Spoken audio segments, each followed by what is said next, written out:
Azizlar, Alloh subhanahu va taolo insonlarni turli millat va elat shaklda yaratib, ularni yer yuzini makon tutib, undagi ne'matlardan foydalanib hayot kechirishlik uchun buyurdi. Yana Alloh taolo bandalariga behisob ne'matlarni ato qildi. Qaysiki Alloh taolo Qur'oni Karimda marhamat qilib shunday deydiki: A'udhu billahi minash shaytonir rojim. Bismillahirrohmanirrohim.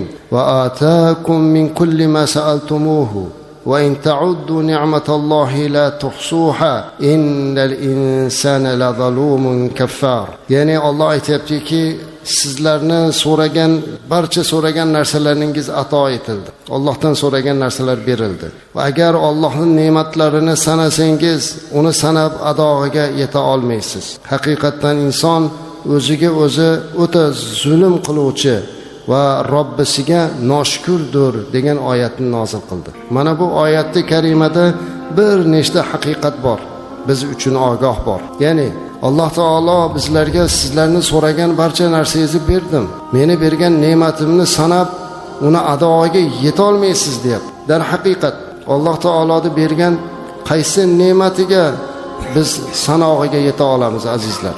O'zimizga qaraylik, uzoqqa bormaylik. O'zimizni inson bo'lib yaralishligimiz, holbuki xoliq bo'lgan Alloh bizni hayvon qilib yaratib qo'yishi mumkin edi. Lekin bizni inson qilib yaratdi. Bashariyat qilib yaratdi. Mana shu insonlar ichida kofiri ham inson, majusisi, o'tparasi ham inson.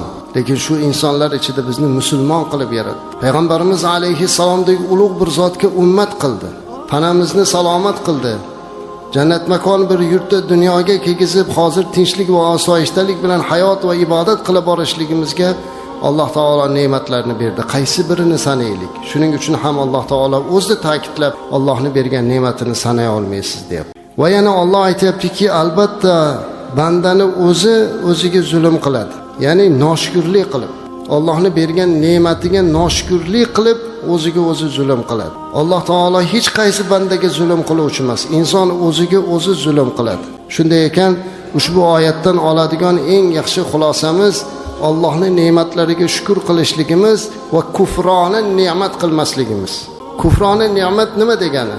Shukronani ziddi. Ya'ni Allohning bergan ne'matiga ham shukr qilmaydi yoki bo'lmasa bergan ne'matdan noto'g'ri foydalaniladi. Mana shu ham noshukrlikka kirar ekan. Bergan ne'matlarini to'g'ri istifoda qilish va uni shukrini ado qilib bormoqligimiz lozim bo'ladi. Bu o'rinda albatta Allohning ne'matlarini eng katta bizlarda qaytariladigan narsasi ne'matlarni isrof qilmaslik. Alloh subhanahu va taolo Qur'oni Karimda bizlarga marhamat qilib ne'matlarini ko'pligini aytib turib yana orqasidan bizga bayon qilyapti. Estaizu billah. Va la tusrifu innahu la yuhibbul musrifin. Shuningdek yeb iching, lekin isrof qilmang. Zero u, ya'ni Alloh isrof qiluvchilarni sevmaydi. Bir tasavvur qilib ko'ring, Allohni sevmaydigan kishilar qatorida bo'lib qolishlikdir. Biz oyatlarni o'qiganimizda shunchaki eshitib qo'ymasligimiz kerak. Mo'min musulmon odam Alloh rozi bo'ladi, Alloh norozi bo'ladi, Alloh sevadi, Alloh sevmaydi degan gapni eshitganda vujudi qaltirab ketish kerak. Men qaysi tomonida ekanman deb. Hozir mana bu oyati karimada Alloh taolo bizga bergan ne'matlarini yeb ichaveringlar. Qancha ne'mat bersam yeb ichinglar, lekin isrof qilmanglar deyapti. Va orqasidan aytib qo'yapti, Alloh isrof qiluvchilarni yomon ko'radi. Shunday ekan biz albatta bu isroflardan saqlanmoqligimiz kerak bo'ladi. Isrof deganimizda azizlar faqatgina moli dunyoda o'zini tushirmaslik kerak. Isrof bu keng ma'noda hamma narsani. Eng birinchi bilasizmi, hozirgi paytda eng ko'p isrof nima bo'lyapti? Umr bo'lyapti. Hayotimizni isrof qilamiz. Ayniqsa yoshlarimiz bir kunda soatlab internetda oldidan chiqmaydi. Soatlab hammalarimizni qo'limizda telefon, to'xtamayapmiz, hali internetga kiryapmiz. Biroz o'rta yoshar odamlarimiz to'xtamasdan hali internetdagi o'sha odnoklassnik deydimi, boshqa deydimi, ijtimoiy tarmoqlar to'riga ilashib qolgan. Lekin o'shincha ketgan vaqtini isrofligi, shuning ichida qancha xayrli va qancha savobli ishlar qilish mumkin, qancha Qur'on o'qish mumkin, qancha duo qilish mumkin. Shuning uchun ham eng birinchi umrida isrof qilmaslikka harakat qilmoqligimiz kerak. Ana bundan keyin ikkinchi isrof Allohning ne'mati. Mana bu dunyo moli, dunyoni ham ayniqsa to'y ma'rakalarda o'tkazishda haddidan ziyoda isrof qilishlik azizlar, bu shar'an harom. Mumkin emas bu narsa. Payg'ambarimiz alayhisolatu vasallam isrof qilishlikdan qaytargan, qancha bo'lsa ham.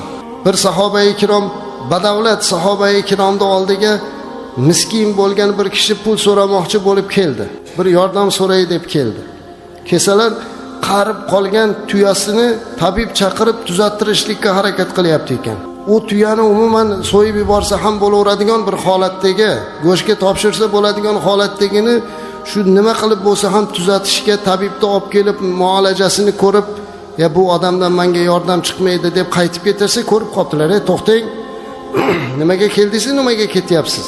Sizdan yordam so'ramoqchi bo'lib keldim, lekin qarasam bitta qari tuyaga shuncha ovora bo'layotgan odam menga yordam bermasa kerak deb o'yladim. Nima kerak o'zi? Bir ozgina pulga muhtojligim bo'lib qoluvdi deganda, o'sha kasal bo'lib turgan tuyadan 2-3 ta keladigan mablag'ni mana sizga hadiya deb berib.